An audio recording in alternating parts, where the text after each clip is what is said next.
Hello. I haven't had a microphone in a really long time, actually. I don't remember the last time. So like you just stated, most people who know me on a personal basis know that I'm a fairly neurotic person. I stay up too late overthinking things. I get abnormally anxious about the future and have to have control over a situation. Therefore, the idea of studying abroad and I don't really mesh well together. However, since I first visited Italy when I was 14 years old, I knew I wanted to study there. Going to London was an added bonus. My two biggest concerns with studying abroad were whether or not I would make friends and if studying abroad would adversely affect my GPA, because I had my dreams set on attending a competitive graduate school after college. To begin, I was the only student from Monmouth College in the program. I'm really close to my family and friends back home, and when I first got to London, actually it was about the first 5 weeks to be honest with you, I found myself very homesick. I even considered trying to leave the program and to come home, whatever the consequences would be. So even if I didn't graduate on time, I didn't care, I just wanted to come home. Luckily, our program director was very supportive of me, and she asked me what I could do in London to make my time more productive and get my mind off of home. I've always been interested in working with the elderly people, so she found me an elderly women's home to volunteer at.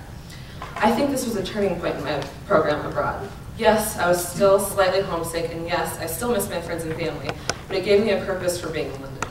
From there on, I was able to open up to the people around me in my program.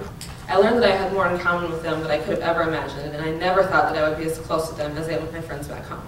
However, I realized it was possible for me to make friends in new foreign places and for them to understand me and my quirks. In some ways, these students understood me in ways that no one else back home could. We were the only ones who knew exactly what it was like to be in the program and place that we were in.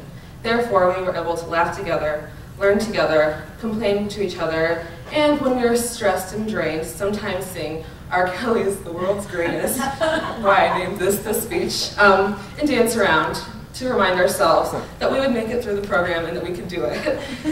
Learning that it was possible for me to make friends who understand me, that aren't from my hometown or from the college that I attend, is something that was very, very valuable and one of the most important things that I gained from studying abroad. I went into the program very hesitant that I was the only student from Monmouth, and I left pleased that I was the only student because it gave me the opportunity to get to know all the other 17 members on a more personal level. Being primarily a psychology major, I haven't taken many art-based classes. I knew when I got to London, I would have to work extra hard to get good grades. I would find myself worrying about getting a good grade on a weekly paper or cramming for the final exam. My neuroticism kicked in. While getting good grades is important wherever you are, I learned from studying abroad that just taking in all the information being given to me and learning about the city's cultures and histories is much more important. Being in London and Florence offered me opportunities that I would never have had in Monmouth. I was able to not only read different plays in a classroom setting, but also see them acted out in numerous London theaters. I was able to not only read about ancient mythology, but I was able to see it represented in cities around Italy. I was able to see things that I had been studying for years. I got to see my hero Elizabeth I's tomb in Westminster Abbey, something that will permanently be engraved in my memory. And this is a picture of my mom and I in front of Westminster Abbey. Being able to step out of the typical American classroom into the culture and history of foreign cities was one of the most valuable parts of my liberal arts education all 4 years. And I can honestly say that I'm more well-rounded because of it. Obviously, there are cultural differences between London and Florence in the United States. I had to learn how to look right and then left before crossing the street so as not to get creamed by a double-decker bus. That almost happened to my mom when she visited. I had to pull her out of the street so she didn't get hurt because she was not used to it. So I can tell you that that does almost happen sometimes.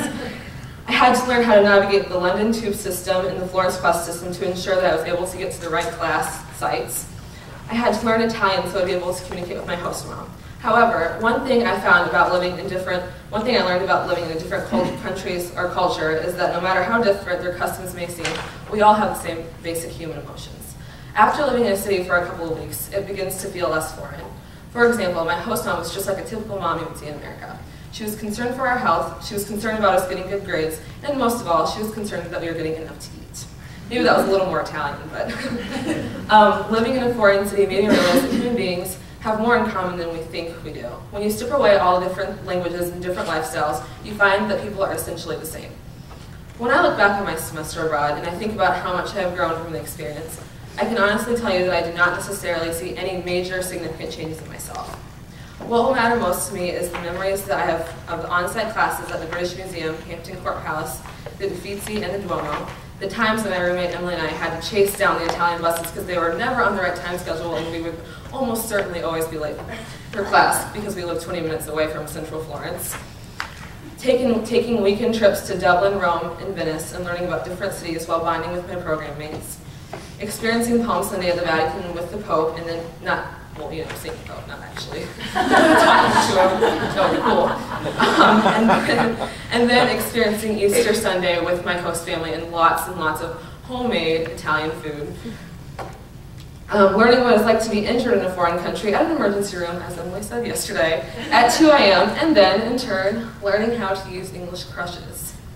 That's a picture of me in Dublin, because right after I got injured, we had a trip to Dublin, and I had to go, so why would I miss a trip to Dublin? And I just had to use my walking sticks. Learning Italian for the first time from the most entertaining Italian instructor, Luigi, and hanging out with my program mates in the park after Italian classes, climbing trees, drinking juice boxes, and having afternoon snacks. I can say that all of these little memories added together are what have changed me in subtle and explainable ways. Having the experience of studying abroad has been one of the most fulfilling choices of my college career. Knowing that I'll have these memories to look back on when I'm happy or sad is the best feeling. I've gone through some rough patches my senior year, and knowing that I've had such a profound experience abroad puts trivial things in perspective. I will always be grateful for the people that I had around me and for the time that I had to study abroad. It was the world's greatest opportunity.